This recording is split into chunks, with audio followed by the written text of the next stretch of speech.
soy Juana Rodríguez y hoy les doy la bienvenida a un nuevo episodio de JR Entrevistas, el podcast donde exploraremos las historias y experiencias de las personalidades más influyentes de nuestra querida ciudad de Tandil.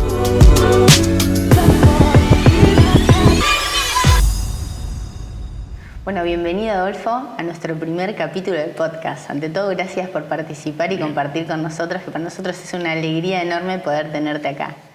No, gracias a ustedes.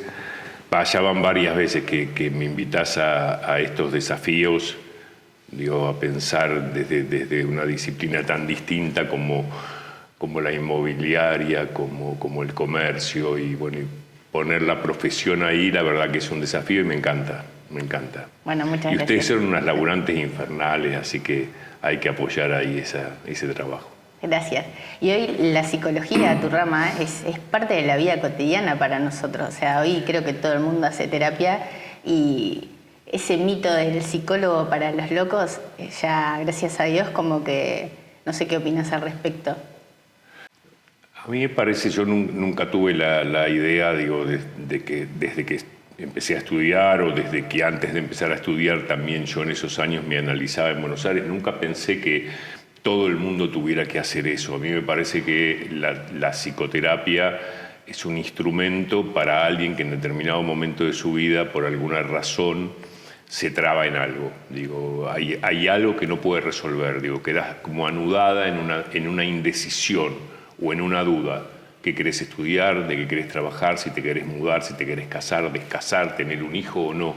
Digo, creo que la vida cotidiana todos los días implica una toma de decisiones y en tanto uno puede resolver esas decisiones a un tiempo lógico, no tiene por qué ir a consultar con nadie. Yo creo que la consulta es cuando se produce un nivel de angustia ante un detenimiento semejante. Sí, detenimiento por no usar bloqueo, obstáculo, inhibición, hay otros términos, pero digo, alguien queda frente. Entonces ahí decís, bueno, vale la pena, punto uno. Punto dos, yo creo que lo que se utiliza de psicología, como vos bien decís todos los días, es que la gente está atenta, y esto sí se ha hecho un conocimiento cotidiano, que es muy importante la vida emocional. Yo supongo que ha habido otros momentos de la historia de la humanidad donde la persona se consideraba más que nada un cuerpo. ¿Sí? Y entonces ahí el tratamiento era el tratamiento del cuerpo. De hecho, que hacia 1900, cuando Freud trabaja la histeria, la histeria todavía era un problema de los órganos. Se pensaba que el problema estaba en el histerión, en el útero. Entonces y estamos hablando de 100 y pico de años atrás.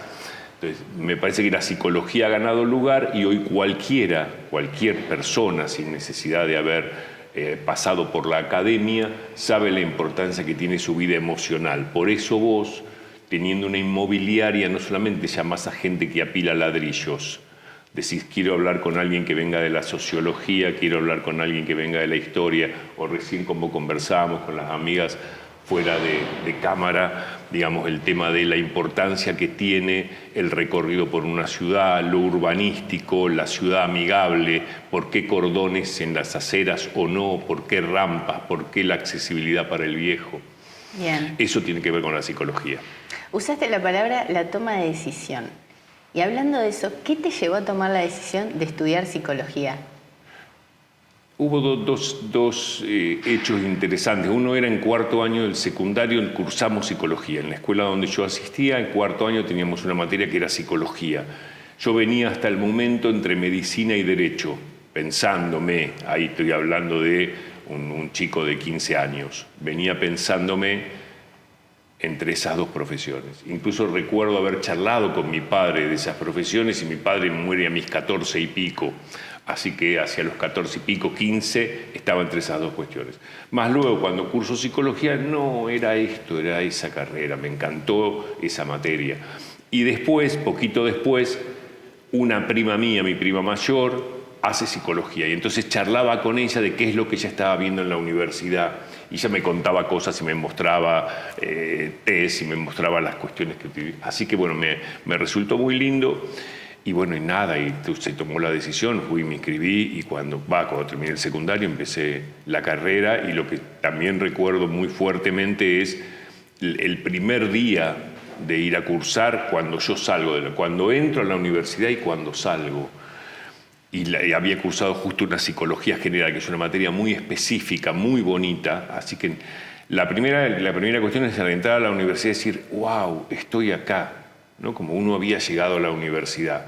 Supongo que tiene que ver con ese anhelo de los padres, con ese ideal social, ¿no? Digamos, el chico llegó a la universidad, como llegó a la Meca, ¿no? Como un punto de arribo a, no sé, a una madurez, a un logro, a... Entonces, una fue esta, ¿no? En la entrada, uy, estoy acá. Y al salir de la universidad, después de haber escuchado esa clase que me pareció maravillosa, cuando salgo digo, esto es lo mío.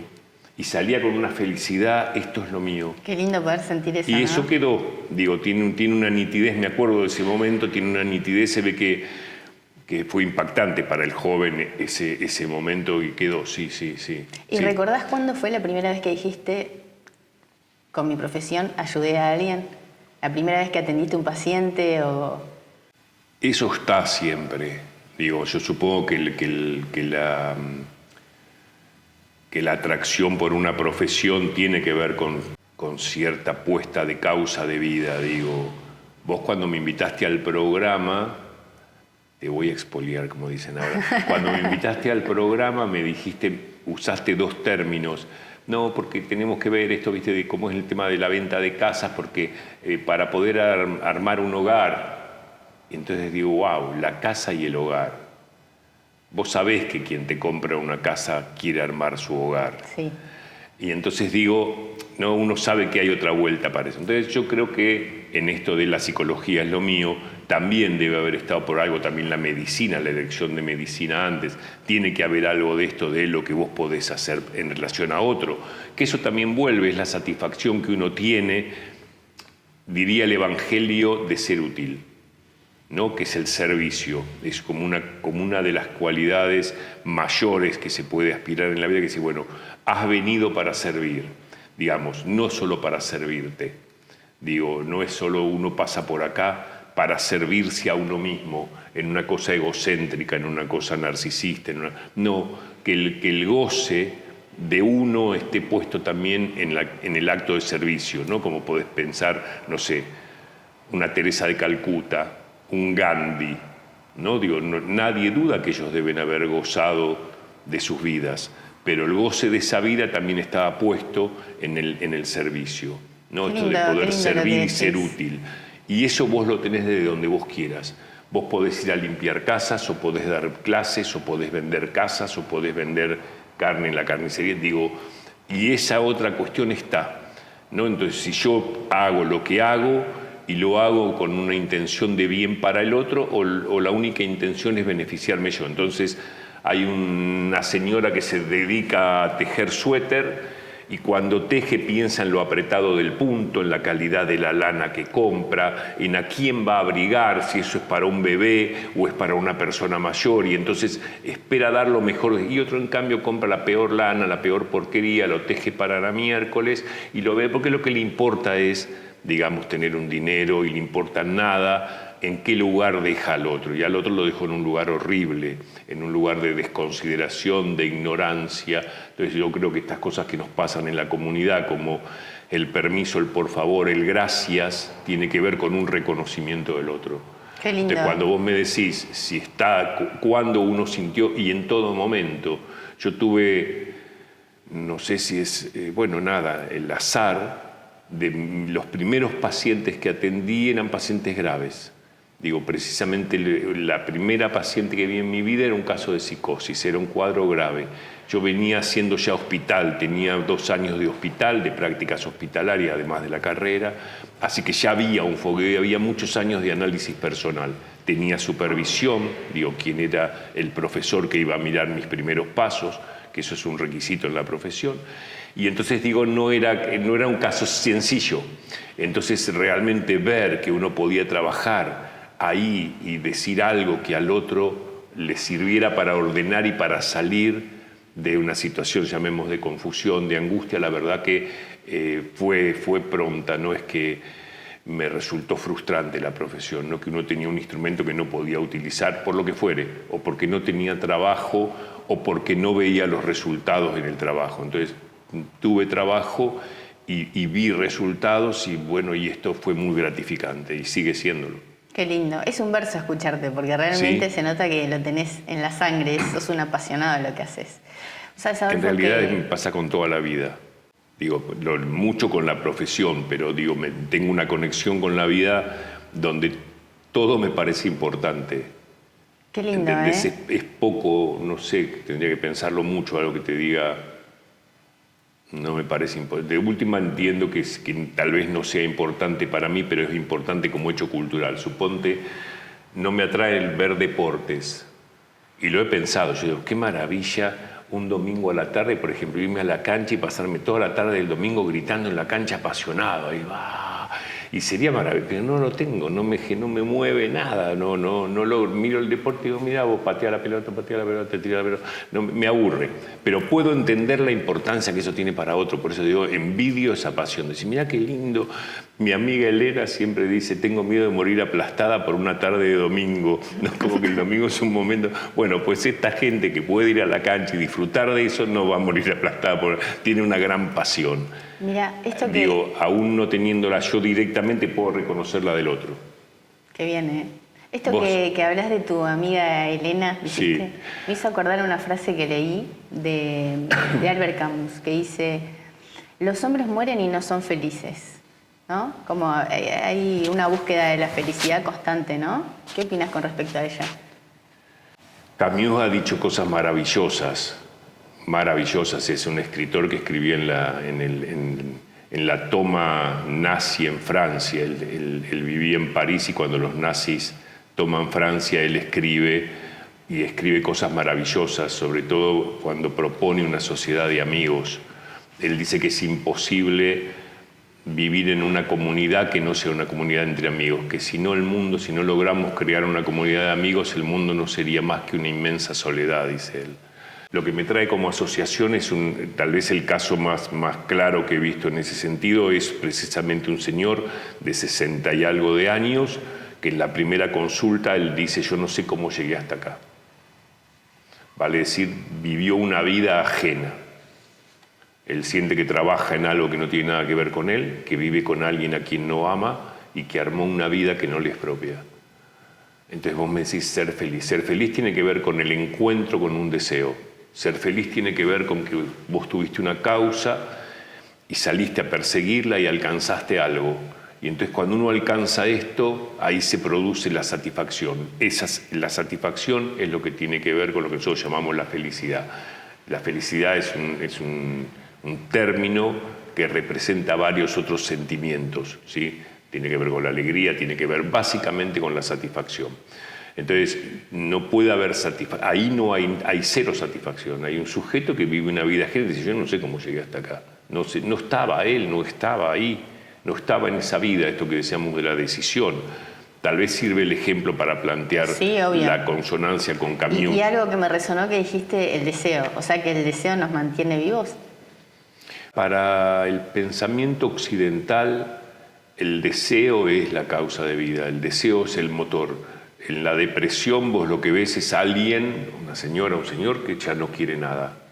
Pero vamos al cine o vamos a hacer un curso, vamos a ver a los nietos, o no quiero nada. No quiere ya ni siquiera bañarse, no quiere comer.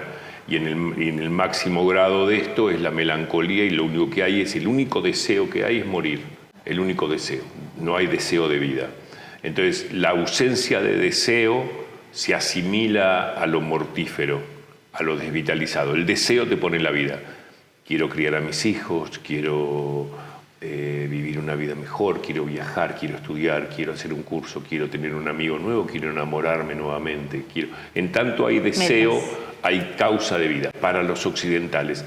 La filosofía oriental es distinta. Ellos piensan que la felicidad tiene que ver precisamente con poder deshacerse del deseo, que es más feliz aquel que no tiene deseos. Entonces, pero también ellos hacen de la vida otra cosa, por ejemplo, la contemplación. No ese estado de serenidad que de alguna manera polariza la vida mental, la vida emocional, a contemplar una hoja, a contemplar una gota de lluvia, a contemplar. Entonces se busca una serenidad y se busca un goce, un estado de, diría como de no necesidad, de no deseo.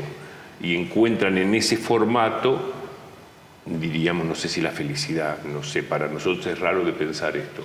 Claro. ¿Entendés? Porque uno no encuentra en esa nada, para nosotros sería más como quedarse en la nada, como quedarse en un punto, como debe ser asimilable a cuando contemplás el fuego, que quedas como en vacío, o cuando te sentás a la orilla del mar y ves esa inmensidad y te queda como polarizada la cabeza. Debe lograr esto, que es una sensación de vacío, claro. ¿no? De estar como ausente a un despierto. Bueno, para nosotros eso es otra materia prima, capaz que funciona eso, y no sé, no creo que tampoco en el Oriente actual. Supongo que en la China de los mandarines, digo, me parece sí. que podía funcionar, pero me parece que ni siquiera en la cultura oriental actual. Hablando de un poco de tema actual y actualidad, y de hecho nombraste una de las 3 palabras que resuenan en nuestra sociedad hoy, que son el estrés, la ansiedad y la depresión. ¿Cómo podemos identificar que estamos atravesando y cómo podemos abordarlas? Al estrés, a la ansiedad y a la depresión.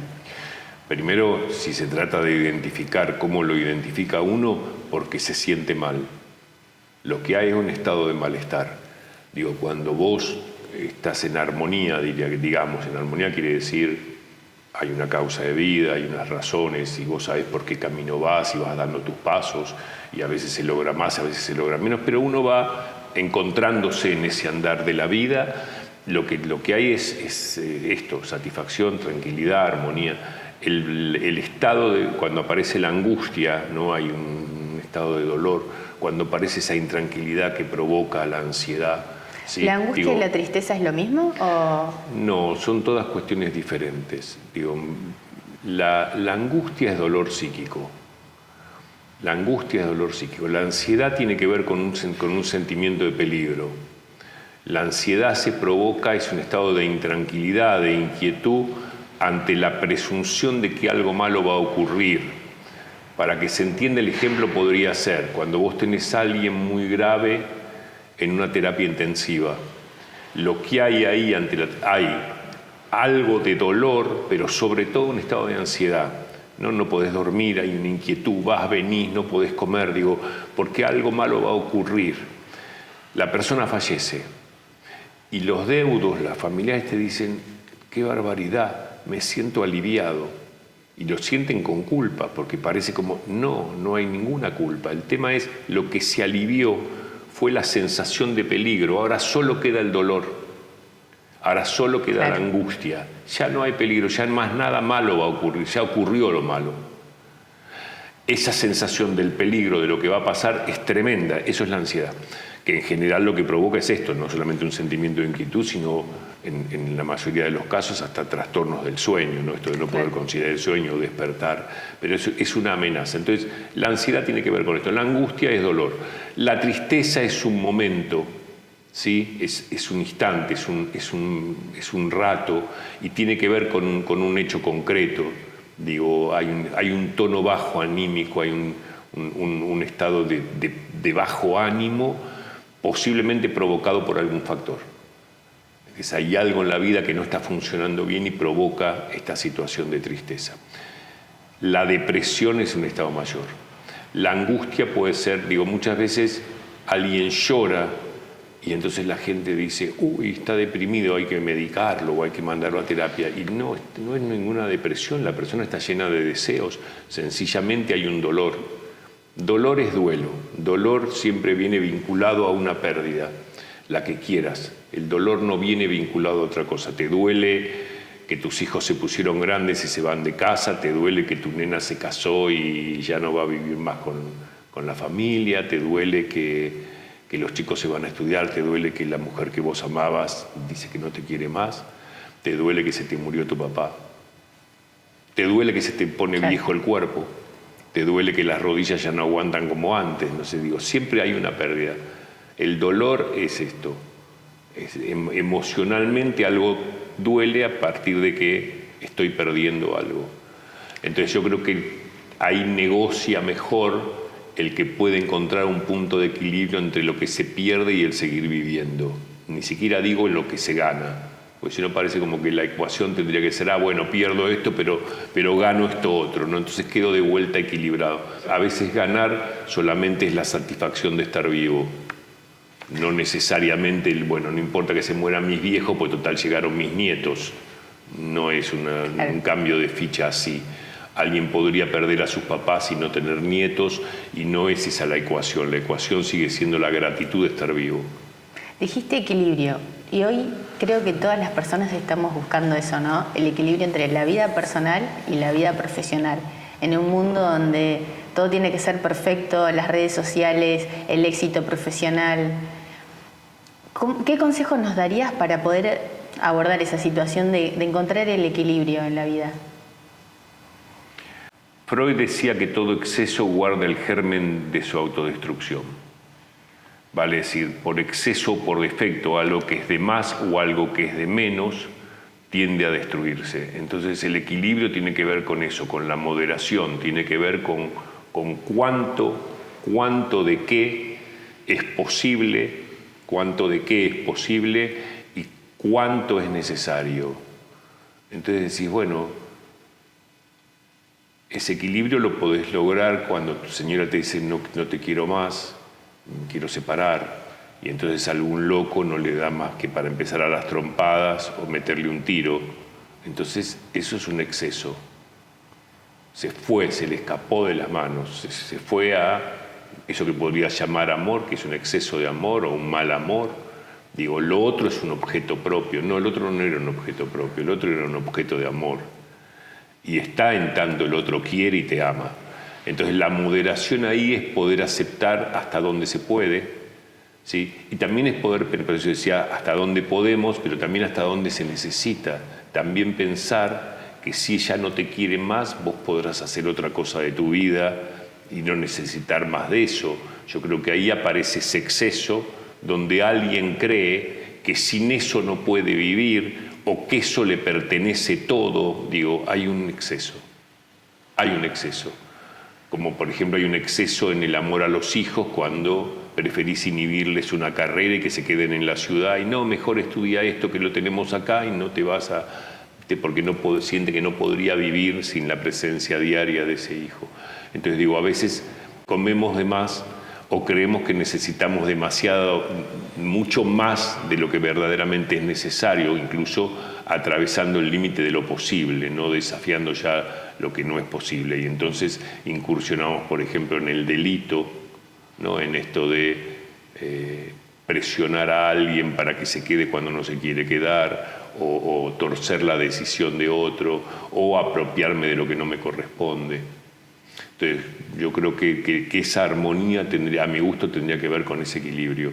Con aceptar. Con cómo alguien puede negociar dentro de sí lo que quiere, lo que debe y lo que puede. Bien. Es una negociación ahí ante cada cosa, ¿no? Digo, ¿qué quiero? ¿Puedo o no? ¿Debo? ¿Qué debo? Y me parece que en ese equilibrio, digo, que tiene que ver también con el encuentro de esa moderación, alguien puede armarse una vida buena para sí y también para otros. Y en el desequilibrio alguien arma una vida mala para sí y obviamente para los otros. Sí. Siguiendo esta línea del equilibrio, del bienestar, de la salud mental, estando acá en esta ciudad tan hermosa, sí. ¿Sentís que vivimos bien, que los tandilenses vivimos bien? A mí me cuesta mucho cuando ¿viste? Ponemos como se dice hoy, como a todo el colectivo, ¿no? Los niños son, los ancianos, los tandilenses vivimos bien. Yo pienso que debe haber tandilenses que viven bien, tandilenses que viven mal, debe haber porteños que viven bien, porteños que viven mal. Digo, me cuesta meter a todo el mundo y decir, los tandilenses. Me acuerdo, por ejemplo, el intendente decía varias veces, lo escuché a Miguel, diciendo, es que los tandilenses somos buenos. Y yo decía, suena lindo, ¿no? Los tandilenses somos buenos. Antonella me mira, los tandilenses somos buenos. Entonces dice, suena lindo, pero no es verdad. No es verdad. Hay tipos en Tandil que son... Guachos. Vamos a usar esa palabra. Vamos a ver, sí. Que es mala gente. Mala gente, procede mal, igual que en cualquier lugar del mundo. No somos todos los seres humanos buenos, no es cierto. Leí alguna nota del Evangelio en alguna oportunidad respecto de esto de cada uno tiene su propio fuego y todos tenemos bien bueno y todos somos... Y resulta que después hay un punto donde toma distancia de aquel que causa daño. Entonces el propio Evangelio, digo, no digo esto como un fanático creyente, sino como también un lector de las religiones, donde me parece que esos textos, como el Corán, o como digo, los textos del Antiguo Testamento o como el Nuevo Testamento, en las diferentes religiones también son textos con tantos años donde se ha intentado, digamos, también como en la filosofía, pensar qué sería lo mejor de lo bueno de la vida. Me parece que esos textos antiguos vale la pena revisarlos para revisar qué pensaron antepasados nuestros y como desde ahí digo, cito el Evangelio, no solamente como una cuestión de persona de fe y de cosa religiosa, sino como textos leídos, como puede haber sido Camus, y decir, bueno, ¿qué pasó a alguien que nos recomienda a alguien que vivió la guerra? ¿No? Entonces pues resulta que acá esto es un horror, no se puede vivir más, nos estamos muriendo todos. ¿No? Un texto que decir, a ver, parate en otro momento de la historia de la humanidad. Así era una señora de 103 años en las redes, contaba lo que había sido su pase por el Holocausto en un campo de concentración donde se llevaron a sus padres, donde ella queda solita niña. Entonces decís, a ver, digo, miremos un poco el contorno. Entonces en ese sentido me cuesta pensar el todos. Todos somos... No, yo creo que Tandil tiene algunas virtudes, muchas.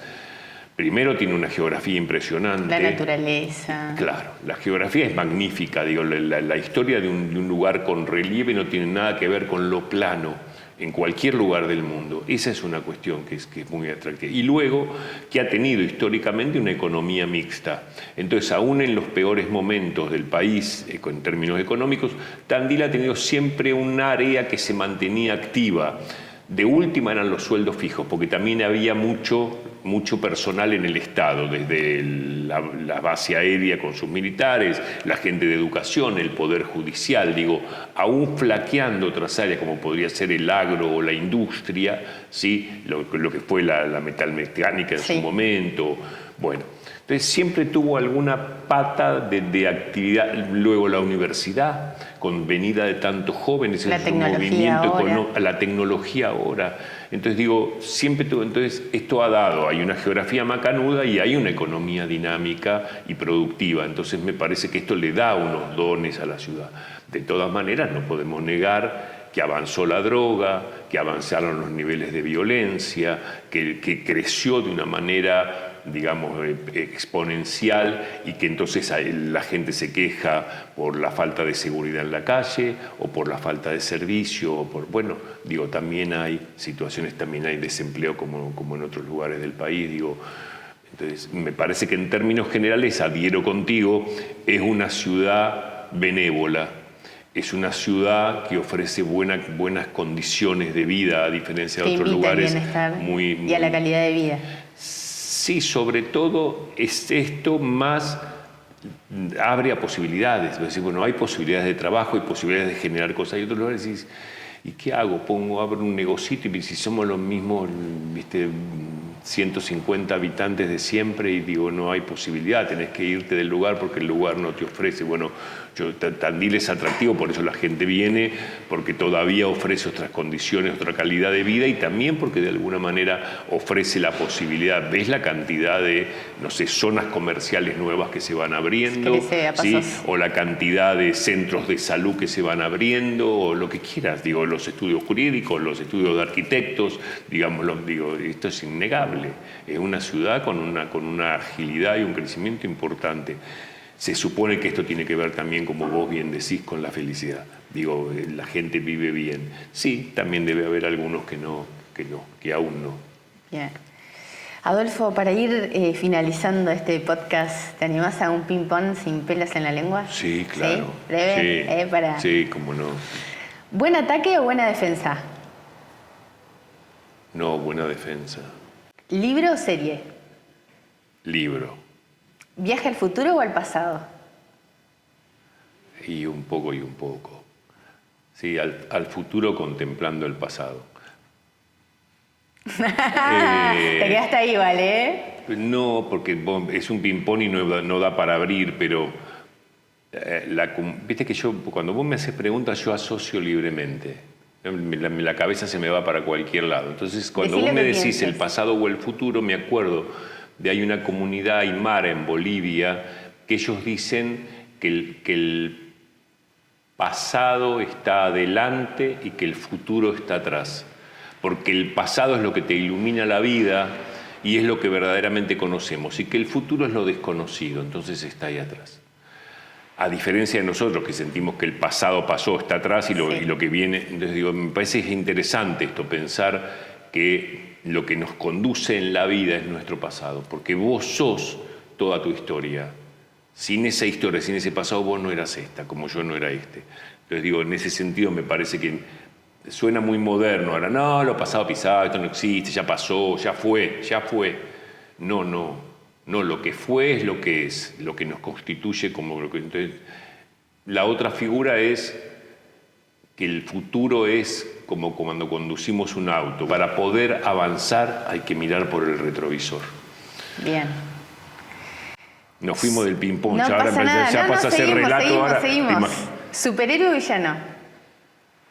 No, superhéroe. ¿Marido o amante? Los dos. Te la dejo. ¿Mate o café?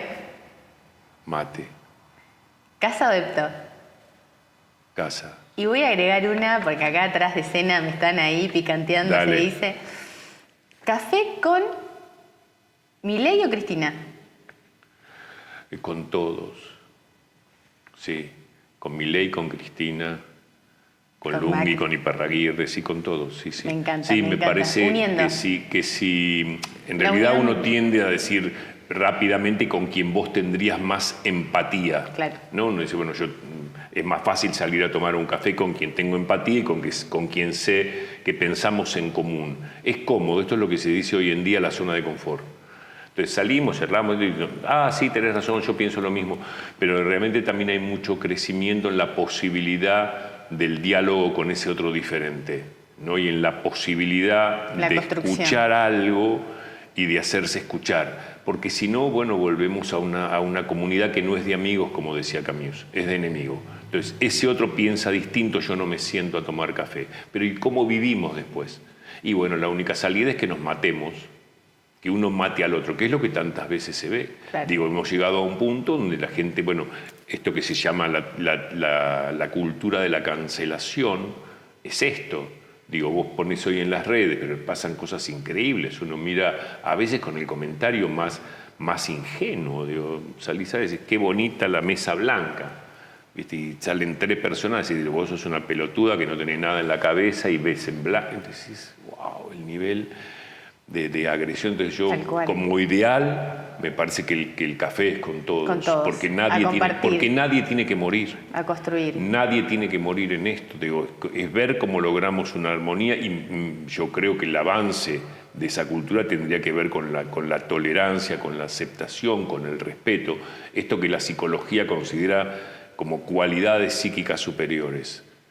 Me encanta. Esperar que alguien pueda ser respetuoso, tolerante, comprensivo, compasivo, ¿sí? Con el otro, con el diferente, y eso es lo que lograría una comunidad más amigable y mucho más fuerte, ¿sí? Que es la otra cara del desarrollo de la inteligencia, de la IA. Digo, me parece que es la otra cara, es la pata que falta, que es el desarrollo moral, el desarrollo afectivo. Me parece que vamos a necesitar otro podcast, porque cada vez que hablas me dan ganas de seguir preguntándote más cosas, pero me gustaría terminar este podcast con un consejo o una frase o algo que vos le dirías a Adolfo L'Oreal a los 18 años, o al joven que está del otro lado escuchándonos. 2 cosas te digo. Primero, me halaga que lo que yo diga pueda resultar atractivo, que pueda resultar interesante, que tal vez si alguien nos escucha diga algo valió la pena de ese encuentro de estas 2 personas y dejamos algo. Yo creo que lo que es atractivo ahí, debe haber habido algo que tiene que ver con mi historia, con mi familia, con mis papás, con la carrera que elegí. Pero yo creo que lo más son 40 años escuchando historias, miles de historias, miles, digo, debe haber 30.000 historias, mínimo 30, 40.000 historias. Tengo que contarlas un día, tengo posibilidad de contarlas, pero bueno, llevaría un rato y al menos por ahora no me ha dado por contarlas, pero sencillamente en el Poder Judicial, para tirar un número, hasta el 2008 había visto 9.000 historias. Wow. Solo ahí, hasta el 2008. Del 8 para acá dejamos Tribunal de Menores y se abrió asesoría pericial. Pasé yo a ser miembro de la asesoría pericial. Entonces imagínate solo ahí, más los 40 años de consultorio. Entonces decís, yo creo que habla acá 40 años de historia. Vos me estás haciendo una pregunta y viene gente a mi cabeza, ¿entendés? Aquella señora que me dijo tal cosa, el otro señor que dijo... son muchas historias. Entonces me parece que la riqueza es esto. Aparte historias que no es que la escuchaste al pasar en un colectivo y se fue, sino que es una historia donde trabajaste, donde yo escuché detenidamente, donde vi el sufrimiento de ese otro y donde anduvimos juntos viendo cómo se salía de eso. Entonces esto me parece que es lo que hace atractivo a... Decís, habla como muchos. Luego, yo estoy contento con aquel chico de 18 años. Y le diría, hacé lo mismo. Sí, hacé lo mismo, que por ahí fue muy bien. Digo, un poco con el diario del lunes, ¿no? Es decir, bueno, ¿qué le dice el chico? Y le diría, andá por ahí que iba bien la vida. Era un chico interesante. Digo, que se animó a mover un montón de cosas siendo joven. Y me parece que se jugó por lo que quería. Bien, entonces sí. es eso. Sí. Jugarse por lo que uno quiere. Sí, siempre en la consideración de lo que se puede y lo que se debe. Un placer. Digo, no es solo lo que se quiere, porque si no es a puro goce, es sumamente egocéntrico, es hedonista. Yo hago la mía, yo la paso bien y no me importa el otro. No, es lo que uno quiere, es el deseo, dentro de lo que se puede y considerando lo que se debe. Por eso yo decía, sin es una ecuación. Si no, la vida, me parece que hay gente que ha vivido la vida solo por deber, nunca consideró lo que quería. Tal vez ese señor que te conté hace un rato que llega a un punto y dice, ¿cómo llegué hasta acá? Entonces, ir solo por deber no sirve. Hacer solo lo que se puede tampoco, porque uno corre el riesgo de quedarse en ese límite y no haber desafiado un poquito y haber crecido o haber logrado algo más. Entonces no es quedar preso de lo que se puede y nada más, también es intentar a veces lo imposible, ¿sí? Y la cuestión eje es el deseo. Entonces es lo que quiero, dentro de lo que puedo y haciendo también lo que debo. Y me parece que en esa ecuación vos encontrás una vida buena y esa vida buena amalgama con el entorno. Si no es esa fricción, es una esfera dentro de una caja de zapatos. Golpea contra los bordes, ¿viste? No va en armonía, no es una esfera dentro de una esfera. Claro. Andamos por la vida, ¿viste? A los tumbos, a los golpes, lastimando. Entonces digo, me parece que esa armonía a la que vos referías es como cada uno puede encontrar ese equilibrio. Por eso es clave de esto dos movimientos.